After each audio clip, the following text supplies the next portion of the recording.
السلام علیکم پیارے بچوں، میں محمد شکیل ناصر الدین، مولانا ابوالکلام آزاد ہائی اسکول و جونیئر کالج فیض پور۔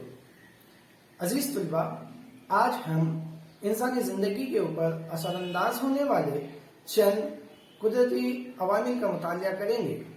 آج ہم جو پڑھنے جا رہے ہیں سبق نمبر 3، رطوبت اور بادل۔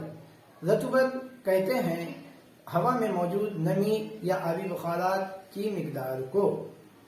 پیارے بچوں، جیسا کہ ہم جانتے ہیں کسی بھی علاقے کی آب و ہوا پر اس علاقے کے قدرتی عوامل کا اثر بہت زیادہ ہوتا ہے، جیسا کہ اس علاقے کا محل وقوع، بارش، سطح سمندر سے دوری یا قربت، اسی طرح سے جنگلات، جنہیں آج ہم مختلف علاقوں کی مثالوں کے ذریعے سے سمجھنے کی کوشش کریں گے۔